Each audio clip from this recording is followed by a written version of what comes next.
less than 3 seconds. We all do it. You're walking down the hallway and you see someone, and your brain automatically goes, smart, popular, or my personal favorite, yup, definitely a morning person. Our brains do this. They auto-scroll, categorize, react, and then move on.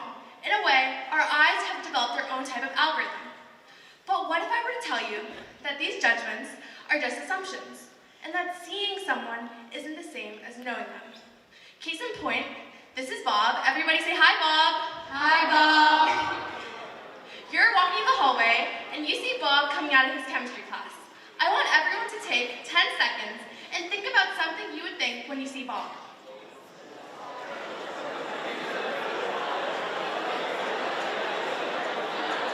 Okay. I think we've all had some time to think about Bob.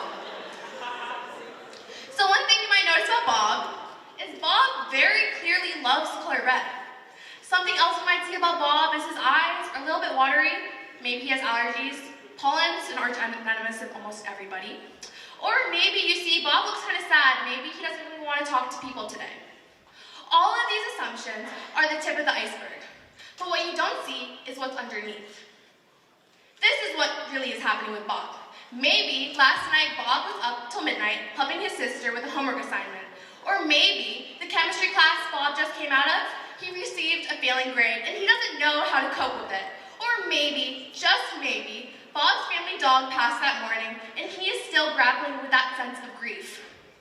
That is 90%, the real story. Instead, we can still construct our real stories based off of that 10% that we do see, which is not true at all. And if history has taught us anything, ignoring what's underneath can sink ships, literally. Titanic 101.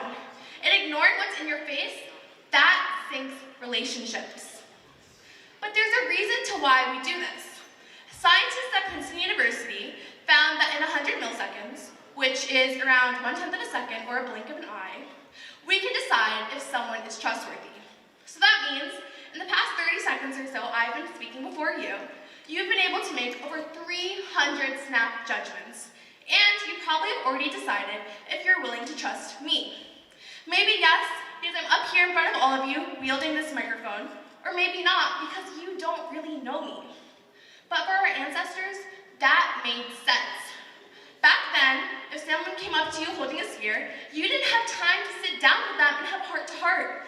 No, your brain automatically went friend, enemy, or maybe even dinner guest.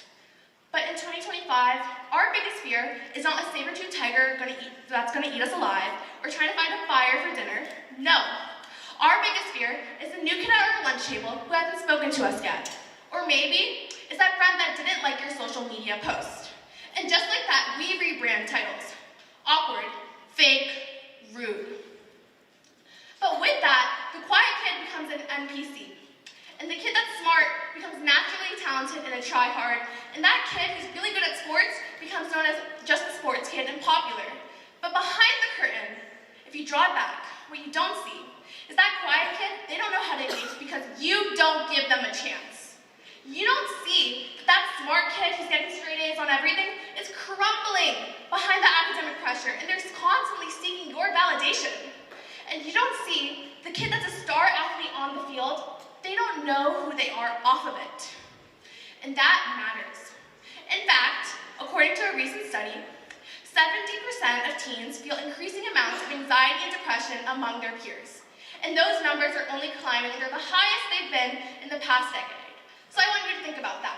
Look at the 10 people surrounding you. That means 7 of them feel that way, and it might even include yourself, which is a lot. So here's my challenge to you.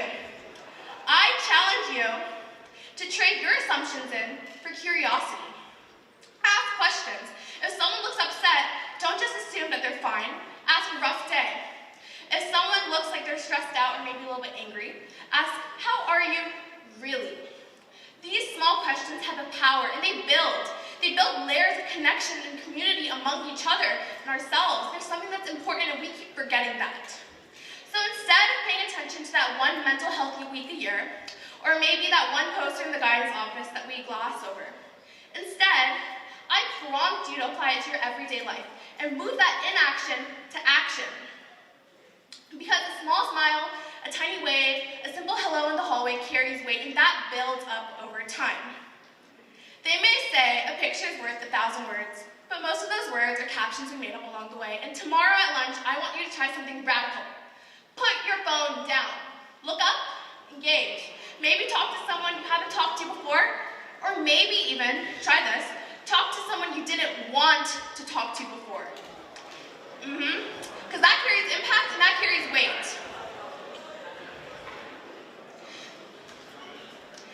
And the real power lies within connection. And connection comes from people, and people are there only if we give them a chance. Thank you.